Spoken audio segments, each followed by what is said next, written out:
पंजाब केसरी में आप सबका स्वागत है। मैं हूं चंद्रशेखर धरनी। बीजेपी के सीनियर नेता वीरेंद्र गर्ग हमारे साथ मौजूद हैं, बातचीत करेंगे। गर्ग साहब, स्वागत है पंजाब केसरी में। नमस्कार जी।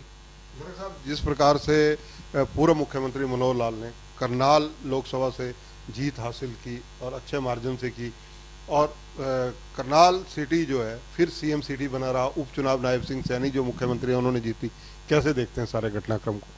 पहले तो मैं अपने पूर्व मुख्यमंत्री आदरणीय श्री मनोहर लाल जी को बहुत बहुत शुभकामनाएं देता हूँ। ये उनकी रीति नीति, उनकी जनता में उनका विश्वास, उनके साथ लोगों का लगाव, और उन्होंने जो 9 साल 10 साल अपने प्रदेश की सेवा की, ये मैं उसका नतीजा मानता हूँ कि उनको इतने भारी बहुमत से लोगों ने वहाँ से वोट दे करके आज जिताया।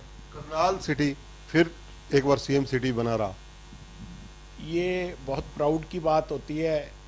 ये आज मैं आपको अपने मन की बात बताऊं, मैंने कभी कहा था कि सर पंचकुला से आए तो पंचकुला को भी हम कह पाएंगे कि पंचकुला सीएम सिटी है। ये एक सबके लिए प्राउड की बात होती है। जो जैसे आदरणीय नरेंद्र भाई मोदी जो अपने प्रधानमंत्री हैं, वाराणसी से लड़ते हैं, तो वो वहाँ के लोग एक जुड़ाव महसूस करते हैं। करनाल से आदरणीय मनोहर लाल जी लड़े तो वहाँ के लोग इस बात को जुड़ाव महसूस करते हैं, फ़ख्र महसूस करते हैं कि हमारे शहर का सीएम, तो बहुत बड़ी बात है। वीरेंद्र जी, जिस प्रकार से लोगों से भी काफ़ी डिस्कशन हमारी चल रही है आज फ़ोन पे या ऑन कैमरा ऑफ कैमरा, तो लोगों का एक रिएक्शन निकल कर आ रहा है कि जो कांग्रेस है 5 सीटें ली हैं उन्होंने, लेकिन कांग्रेस ने अपने कर्मों से नहीं ली, क्योंकि कांग्रेस का कहीं भी ब्लॉक और जिला स्तर पर संगठन नहीं है। ये बात आपकी बिल्कुल ठीक है। कांग्रेस आज तक कभी भी अपनी संगठनात्मक रचना नहीं कर पाई।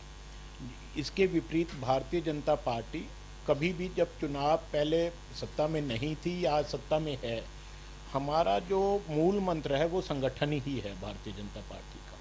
भारतीय जनता पार्टी हमेशा जो भी काम करती है, जो भी प्रोग्राम करती है, चाहे वो राष्ट्र सेवा के प्रोग्राम है और हमारे कार्यक्रम है, या राजनीति भी जो है वो अपने कार्यकर्ताओं के बलबूते पे करती है। आज हमारा हरियाणा में नहीं, पूरे देश भर में भारतीय जनता पार्टी का संगठन पन्ना प्रमुख से लेकर के ऊपर राष्ट्रीय लेवल तक पूरा बन चुका है। इस बात का मुझे भी फक्र है। वीरेंद्र जी, जिस प्रकार से पिछले दिनों बीजेपी की लगातार मीटिंग हुई चुनाव मतदान के बाद से, और कई जगह भीतरी गात और कई जगह कहा जाए कि पीठ में छुरा मारने के कई जो कैंडिडेट्स थे उन्होंने भी बात की, उन पर कार्रवाई के भी प्रोविजंस हैं, सारी चीज़ें हैं।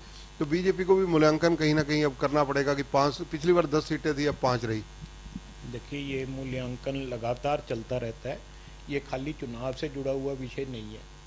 भारतीय जनता पार्टी राष्ट्रीय लेवल पे बैठक के बाद एक प्रक्रिया है, एक संविधान में भी प्रक्रिया हमारे, जब राष्ट्रीय लेवल पे बैठक होती है उसके 1 महीने के अंदर अंदर प्रदेश में बैठक, उसके बाद जिले में बैठक, उसके बाद हमारे जो शक्ति केंद्र मंडल हैं वहाँ पे बैठ के, ये एक प्रक्रिया का पार्ट है।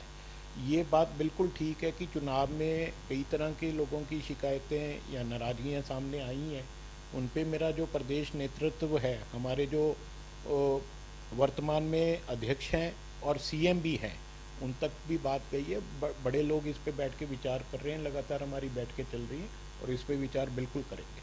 तो बीजेपी आगे विधानसभा चुनाव है, उनमें निसंदेह चुनौती तो विधानसभा चुनावों की है, तो कैसे सारा घटनाक्रम संभाला जाएगा? देखिए, भारतीय जनता पार्टी हमेशा तत्पर रहती है, हमारा संगठन तैयार है, इसमें कोई दो राय नहीं है। हर चीज़, हर एक्टिविटी और हर पहलू से इंसान भी सीखता है, पार्टी भी सीखती है। आज का जो चुनाव का रिज़ल्ट आया, ये इससे भी हमारे को एक बहुत बड़ा सबक हमारे लिए है। हम इससे सीखने की कोशिश भी करेंगे भी कहाँ कमी रही, हमारे संगठन में कमी रही या कुछ लोगों ने खराब किया, जो भी कारण हुए उस पर पूरा विचार कर करके हम बिल्कुल तैयार हैं आगे चुनाव के लिए।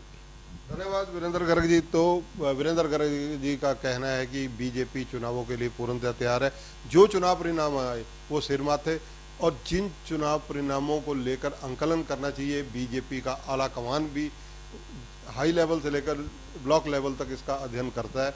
और सबसे अहम बात इन्होंने ये कही कि जिन लोगों ने जो इसमें किया, इन सब गतिविधियों पर संगठन की पूरी निगाह रहती है। कैमरामैन संजय के साथ चंद्रशेखर धरनी, पंजाब केसरी टीवी, चंडीगढ़। हमसे जुड़े रहने के लिए हमारे YouTube चैनल को सब्सक्राइब करें और नई वीडियो की नोटिफिकेशन के लिए बेल आइकॉन को दबाएं। अगर आप ये वीडियो Facebook पर देख रहे हैं तो लाइक जरूर करें और ज्यादा से ज्यादा शेयर करें। धन्यवाद।